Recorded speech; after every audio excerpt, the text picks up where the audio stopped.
Hi friends, welcome back to my channel. ఈరోజు recipe పాలకూర వేపుడు. పాలకూర వేపుడిని ఎలా ప్రిపేర్ చేయాలో ఆ ప్రాసెస్ ఏంటో చూసేద్దాం.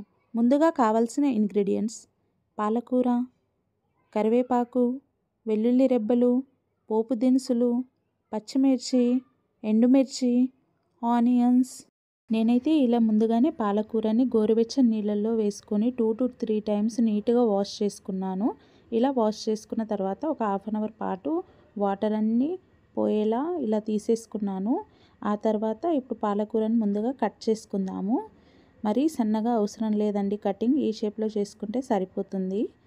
నేను 3 పాలకూర కట్టలను అయితే తీసుకున్నాను. పాలకూర అనేది ఫ్రెష్గా ఉండాలి. మీరు ఇలా సన్నగా కట్ చేసుకున్న తర్వాత కూడా వాష్ చేసుకోవచ్చండి. నేను ముందుగానే వాష్ చేసుకున్నాను. మీరు ఎలా అయినా చేసుకోవచ్చు వాష్ అయితే. చూడండి, ఇలా అంతా సన్నగా కట్ చేసుకున్న తర్వాత ఒక బౌల్లోకి వేసుకోండి. మిగతా అంతా కూడా అలానే కట్ చేసుకోవాలండి. పాలకూర హెల్త్కి చాలా మంచిదండి. డైలీ పాలకూరతో ఏదో ఒక వెరైటీ చేసి తినండి, చాలా బెనిఫిట్స్. చూడండి, ఇలా అంతా సన్నగా కట్ చేసుకున్న తర్వాత ఒక బౌల్లోకి అయితే వేసుకున్నాను. ఇలా పక్కన పెట్టేసుకోండి. ఇప్పుడు స్టవ్ ఆన్ చేసి స్టవ్ పైన ఒక కడాయి పెట్టుకొని అందులోకి 3 టేబుల్ స్పూన్ వరకు ఆయిల్ని వేసుకోండి. ఆకుకూరలో కాస్త ఆయిల్ తక్కువగానే పడుతుందండి. ఇలా ఆయిల్ వేడైన తర్వాత ఇందులోకి 1 టేబుల్ స్పూన్ మినపగుళ్ళు, 1 టేబుల్ స్పూన్ శనగపప్పు, 1/2 టేబుల్ స్పూన్ ఆవాలు, 1/2 టేబుల్ స్పూన్ జీలకర్ర వేసుకొని లైట్గా ఫ్రై చేసుకోవాలి. ఇలా ఫ్రై అయిన తర్వాత ఇందులోకి పొడువుగా కట్ చేసుకున్న ఒక 7 పచ్చిమిర్చిని అయితే వేసుకున్నాను. మీరు స్పైసీకి సరిపడే వేసుకోండి. అలాగే 1 మీడియం సైజు ఆనియన్ని ఇలా పొడువుగా కట్ చేసుకొని వేసుకొని లైట్గా ఫ్రై చేసుకోవాలండి. ఆనియన్ అనేది మరీ ఎక్కువగా ఏం ఫ్రై అవ్వాల్సిన అవసరం ఏం లేదు. ఇందులోకి ఒక 2 ఎండుమిర్చిని ఇలా చించి వేసుకొని ఒకసారి ఇలా బాగా కలుపుకోండి. ఇలా కలుపుకున్న తర్వాత కచ్చపచ్చగా దంచిన వెల్లుల్లి కానీ లేకపోతే కట్ చేసుకున్న వెల్లుల్లి కానీ వేసుకొని పచ్చివాసన పోయే వరకు వేయించుకోవాలి.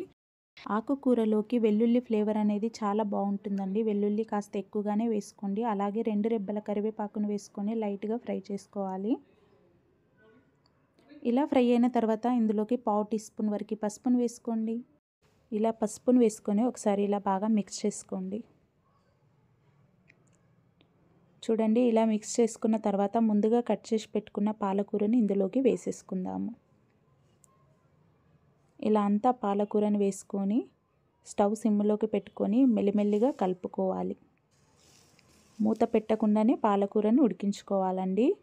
పాలకూరలో వాటర్ అనేది ఎక్కువగా ఉంటుంది. సో మూత పెట్టడం వల్ల మరి ఎక్కువగా వాటర్ అనేటివి వచ్చేస్తాయి. అందుకే మూత పెట్టకుండానే ఇలా ఒకసారి బాగా కలుపుకొని ఒక 5 నిమిషాల పాటు ఫ్రై అవ్వనివ్వాలి. చూడండి, ఇలా లైట్గా ఫ్రై అయిన తర్వాత వాటర్ అన్నీ ఇలా బయటకు వచ్చాయో, వాటర్ మొత్తం పోయే వరకు ఇలా ఫ్రై చేస్తూనే ఉండాలి.